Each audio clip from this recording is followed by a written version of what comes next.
Hello guys, myself Yusuf and I welcome you back on my YouTube channel Digital Go Learning.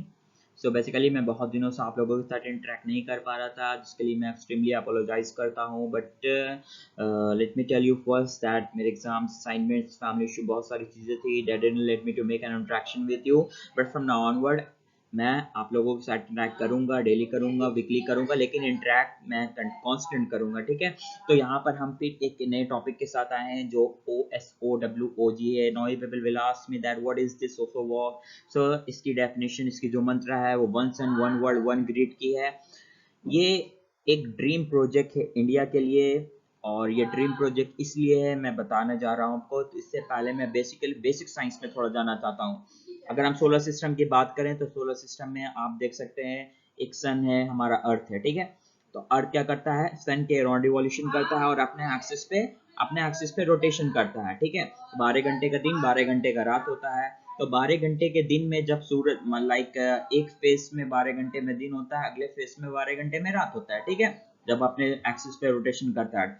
तो यहाँ पर देख सकते हैं हम कि इंडिया की जो ज्योग्राफिकल पोजीशन है अर्थ पे और जो भी कंडीशन में डिस्कस करूंगा, पहले मैं बेसिक साइंस की बात कर रहा हूँ। तो बेसिक साइंस में आप देख सकते हैं कि जैसे सन है, सन से निकलती हुई जो एनर्जी है, वो पैकेट ऑफ एनर्जी है, वो बहुत यूजफुल है। हम जिसको अलग अलग तरीके से यूज कर सकते हैं। जैसा कि पहला एक यूज है वो सोलर सेल में सन की एनर्जी को इलेक्ट्रिसिटी में कन्वर्ट किया जा रहा है, जो कि बहुत सालों से किया आता जा रहा है, लेकिन वो माइन्यूट लेवल पे था। इंडिया की जो ड्रीम प्रोजेक्ट है वो है मैक्रो लेवल पे इस एनर्जी को इलेक्ट्रिसिटी में कन्वर्ट करके अदर कंट्रीज में सेल करना है। That is the dream project, that is the one world one grid, one sun one world and one grid. ये 2018 में हमारे प्राइम मिनिस्टर ने भी बहुत सारी जगह पे 2018 से ये भी कंटिन्यू इस चीज के बारे में डिस्कस करते आ रहे हैं। तो ये एक बहुत ही बड़ा प्लान है, बहुत ही बड़ा एक प्रोजेक्ट है, जो कि अगर सपना ये सच होगा, सपना जरूर सच होगा, टाइम लगेगा, 20 30 40 इयर्स लगेगी, बट इसके बाद एक इंडिया एक ह्यूज मार्केट बनने वाला है। ये ह्यूमंगस प्रोजेक्ट है। इसके बाद जो इंडिया की लाइक हम कह सकते हैं कि जो इंडिया की एक पावर है, इंडिया का जो ग्रोथ है, वो वर्ल्ड में एक इमेंस रखेगा इंडिया के इंपॉर्टेंस का।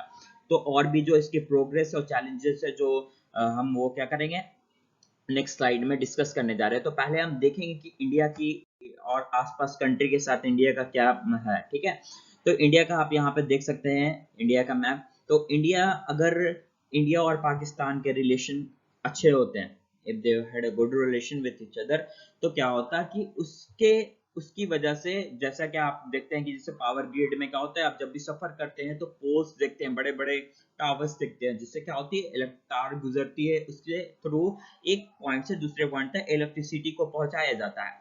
तो अगर ये लैंड होता है, ये ग्रिड क्या होते हैं कि लैंड के थ्रू हम क्या करते हैं, जैसे आप देखें कि इंडिया का जो पाकिस्तान के यहाँ पर बॉर्डर्स है, तो उसके साथ अगर इंडिया पाकिस्तान के रिलेशन अच्छे होते हैं तो यहाँ बॉर्डर से हम यूरोप तक आसानी से पहुंच जाते हैं। लेकिन अब हमारे रिलेशन अच्छे नहीं है, तो हमें क्या करना पड़ेगा, पाकिस्तान को बाईपास करना पड़ेगा। तो उसके लिए है इंडिया का जो प्रोजेक्ट है, उन्होंने कहा कि जब हमारे रिलेशन नहीं अच्छे हैं तो ये क्या करेंगे, हम पाइपलाइन यानी समुद्र में, ये जो अरेबियन सी है, अरेबियन सी के थ्रू यूएई में, या पहले क्या करेंगे पाइपलाइन, और अफ्रीका में क्या है, पाइपलाइन के थ्रू इलेक्ट्रिसिटी पहुंचाएंगे। मतलब सोलर पैनल यहाँ होगा, यहाँ एनर्जी, उस एनर्जी को इलेक्ट्रिसिटी में कन्वर्ट किया जाएगा, फिर वो क्या होगा, दूसरे कंट्री में पाइपलाइन, समुद्र के अंदर से पाइपलाइन के थ्रू सेंड किया जाएगा, क्योंकि बॉर्डर क्रॉस करके हम नहीं सेंड कर सकते हैं। तो ये जो प्लान है ये बहुत बड़ा एक प्लान है, इसमें खर्च भी बहुत ज्यादा एक्सपेंसेस होने वाले हैं, लाइक 30 40 बिलियन डॉलर के खर्च हैं। तो एक अब ज्योग्राफिकल लोकेशन में आप कह सकते हैं कि इंडिया ही क्यों, ये कंट्री तो जैसे लाइक मिडिल ईस्ट की बात करें तो मिडिल ईस्ट में बहुत गर्मी, रेगिस्तान है, तो वहां तो और आसान से ही ज्यादा एनर्जी ग्रो किया जा सकता है। तो देखिए, यहाँ पर इंडिया की पॉपुलेशन, इंडिया की इकोनॉमी बहुत ही ह्यूज है। ठीक है, और चाइना की आप बात करें तो चाइना से जो अफ्रीका अफ्रीका इंडिया के लिए एक बहुत बड़ा मार्केट बन सकता है, बिकॉज अफ्रीका की जो लोकेशन है वो इंडिया से क्या है, नजदीक है, चाइना से दूर है। और वैसे भी कोरोना वायरस के बाद क्या हो रहा है कि चाइना पे बहुत सारी कंपनियां क्या भरोसा करने से डर रही हैं। तो उनके यहाँ की उसके एशियन कंट्री में वो इंडिया को एक बहुत बड़ा मार्केट देखती हैं, और इंडिया के जो लोग, जो यूथ है यहाँ के, उनके पास बहुत ही पावर है, बहुत ही टैलेंट है कि आगे कुछ भी कर सकते हैं, वो अपने देश के डायरेक्शन को बहुत ही आगे तक ले जा सकते हैं, बस शर्त इस बात की है कि वो अपने रास्ते में क्या रहे, कंटिन्यू रहे, वो अपने रास्ते से भटके नहीं। तो अफ्रीका हम बात कर रहे थे कि अफ्रीका एक बहुत बड़ा मार्केट, तो पहली प्लानिंग जो है ये इंडिया के थ्रू में, इंडिया के पर्सपेक्टिव में, इंडिया वर्ल्ड को दो भाग में बांटेगा, ठीक है। क्या है, दो भाग में, एक ईस्ट जोन एक वेस्ट जोन में, ठीक है।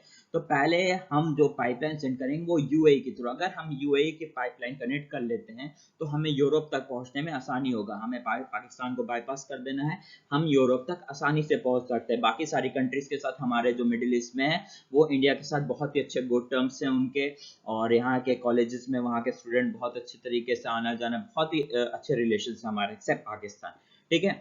तो हम नेक्स्ट स्लाइड में जानेंगे कि प्रोग्रेस क्या है, ठीक है। तो प्रोग्रेस है इसमें लिखा हुआ है कि इसी साल जून 2020 में the ministry of new and renewable energy came out with a request of for proposal. जो ये है renewable energy, ministry of new and renewable energy जो है ये क्या रखी है, एक रिक्वेस्ट ऑफ प्रपोजल, ठीक है, to hire consultant for converting this idea into policy. ये जो आइडिया, ये जो प्लान है, इसको पॉलिसी में कन्वर्ट करने के लिए क्या कर रहे, इन्होंने कंसल्टेंट को हायर करने के लिए रिक्वेस्ट फॉर प्रपोजल डाला है। Several policy experts cited as a part of India answer to China One Belt। बहुत सारे पॉलिसी मेकर कहते हैं कि ये एक चाइना का जो वन बेल्ट वन पॉलिसी है, one belt one road infrastructure initiative है, उससे क्या कर रहे हैं, कन्वर्ट कर रहे हैं कि इंडिया क्या कर रहा है, इलेक्ट्रिसिटी के थ्रू अलग अलग डिफरेंट नेशन को, इसमें एक देखिए प्लान है कि 140 कंट्रीज को हम क्या करने वाले हैं, ऐड करने वाले हैं। उसमें हम अपने पावर को, हम जो सोलर एनर्जी है उसको सेल करने वाले हैं। देखिए कोल्ड कंट्रीज हैं लाइक नॉर्वे, और जो ऊपर के पोल्स की कंट्रीज है जहाँ पे सन का इंट्रैक्शन नहीं होता है, वो कंट्रीज हमारे लिए मार्केट है, ठीक है। सबसे बड़ा मार्केट हम अफ्रीका को मानते हैं, बिकॉज वहाँ पर जो गवर्नमेंट है वो करप्ट है, और वहाँ पर गवर्नमेंट गुड गवर्नेंस नहीं है, जिसकी वजह से क्या कर सकते हैं, हम इजीली इसको कैप्चर कर सकते हैं। तो ये ड्रीम प्लान, और अफ्रीका और इंडिया के जो जोग्राफिकल पोजीशन देखेंगे वो क्या करते हैं, लगभग ये एक इम्पॉसिबल नहीं, पॉसिबल के अंदर इजी टास्क है, ठीक है। तो यहाँ पे पहले कि 70 कंट्रीज को है, फिर उसको एक्सटेंड करके 140 कंट्रीज में करने का प्लानिंग है। तो इस स्लाइड में हम फेजेस के बारे में बात करें, ठीक है। तो जैसे ये प्रोजेक्ट को 3 फेज में डिस्ट्रीब्यूट किया गया है कि फर्स्ट फेज में कौन सी कंट्रीज की टारगेट है, सेकंड फेज में और थर्ड फेज में। तो फर्स्ट फेज में जो कंट्रीज टारगेट हम करने वाले वो middle east countries, south Asian और साउथ ईस्ट एशियन को टारगेट करने वाले हैं, ठीक है।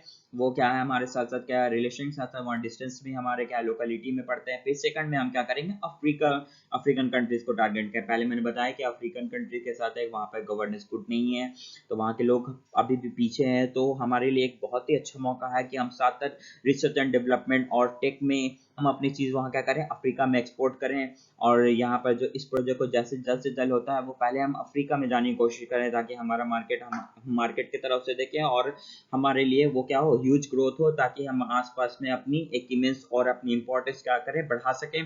थर्ड फेज में हम ग्लोबल इंटरेक्शन, ग्लोबल, इसलिए बताया कि पहले हम 70 कंट्रीज को टारगेट करने वाले हैं, फिर जाकर 140 कंट्रीज को, यानी 70 से इंक्रीज करके 140 में बदलने वाले हैं।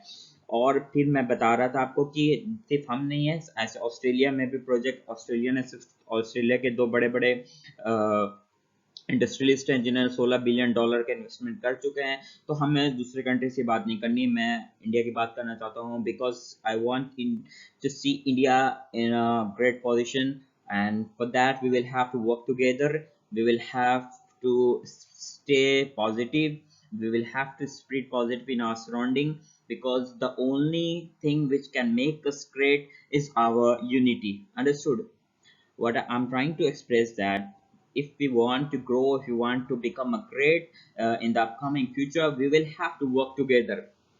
As we all know, there's a diversity in India, so there's a unity in diversity, so we'll have to prove this unity in diversity. All this is the only way we can grow faster, and we can grow like a superpower in the upcoming days, in the upcoming years. So अगर आपको video पसंद आई तो please give a थम, comment share करें अपने friends के साथ, and I want you guys to stay positive, stay safe. Thank you for joining me.